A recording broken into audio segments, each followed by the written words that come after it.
hegemoni yang terbentuk pada anak-anak Ciganitri itu bisa dilihat dari identitas yang bisa dilihat, menakar identitas yang bisa dilihat dalam masyarakat. Kalau menurut Alo Liliweri yang saya baca, menakar identitas itu bisa dilihat dari 3 hal. Yang pertama, identitas secara pribadi. Yang kedua, identitas secara sosial.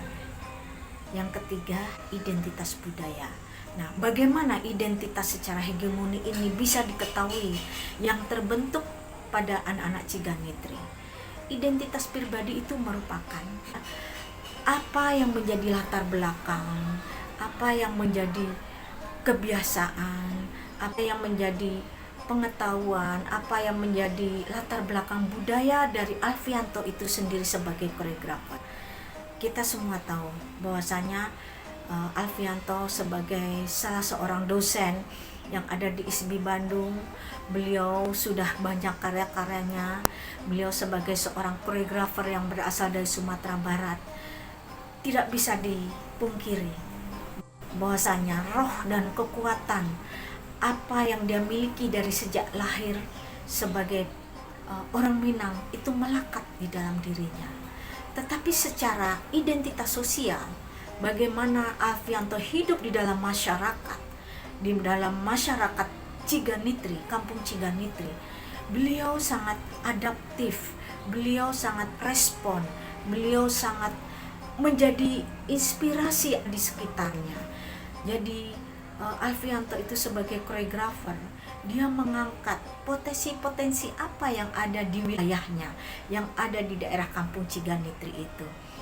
Jadi karena Alfianto sebagai anggota masyarakat yang berada di Ciganitri itu sendiri, sehingga beliau juga peduli dengan masyarakat yang ada di sekitarnya. Dengan keikhlasannya, dengan ketekunannya, dengan keuletannya, Alfianto merangkul anak-anak Ciganitri, diangkat, dilatih, kemudian diajak bergabung dengan Wajiwa supaya mereka memiliki keterampilan minimal bisa melakukan, bisa memanage, bisa mengeksplor yang ada pada tubuhnya sendiri. Nah, itu literasi tubuh itu yang selalu ditanamkan kepada anak-anak Ciganitri itu. Nah, sehingga hegemoni yang terbentuk di dalam anak-anak Ciganitri itu, selain dari identitas secara sosial, juga identitas budayanya. Kita tahu bahasanya beliau sebagai salah seorang koreografer dari Minang, tetapi dengan filosofinya sangat menganut dengan di mana bumi dipijak, di situ langit dijunjung. Nah, disitulah Alfianto dengan kebijakan, dengan kearifannya, dia tetap menggunakan apa yang ada di tata krama, apa yang ada di masyarakat Jawa Barat. Alfianto dengan kemampuannya, dengan kreativitasnya, mengangkat kesenian-kesenian, potensi-potensi yang ada di Jawa Barat. Alfianto juga selalu mengeksplor kesenian-kesenian Jawa Barat, misalnya dengan tari topeng, kauli dan barudak, yang dikolaborasikan, yang selalu digarap dengan hal-hal yang baru, sehingga idiom-idiom yang ditampilkan selalu baru. Meskipun mesej yang disampaikan, selalu pesan-pesan yang disampaikan tuh tentang nilai-nilai kebaikan, tentang semangat, spirit anak-anak Ciganitri untuk mengangkat dirinya, untuk keluar dari hal-hal yang menjadi beban kehidupan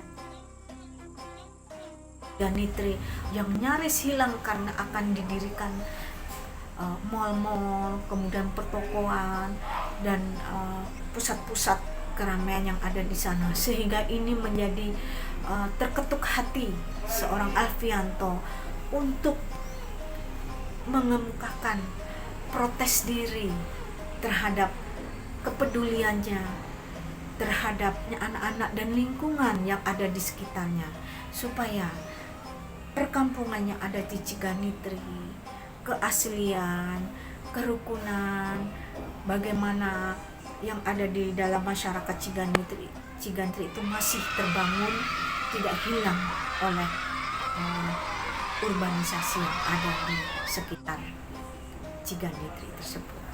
Apresiasi saya selaku pengamat karya-karya dari Wajiwa, bagaimana literasi tubuh yang dihasilkan, yang terbentuk dari anak-anak Cigantri, juga hegemoni yang berpengaruh kepada anak-anak Cigantri itu merupakan sebuah akumulasi simultan yang terus-menerus dilakukan oleh Alfianto dengan sanggarnya Rumah Kreatif Wajiwa itu.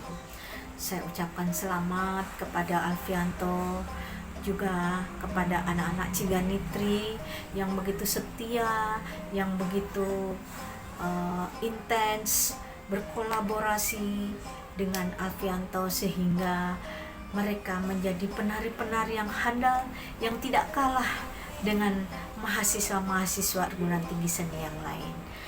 Demikian, sukses buat Uda Alfianto. Wassalamualaikum warahmatullahi wabarakatuh.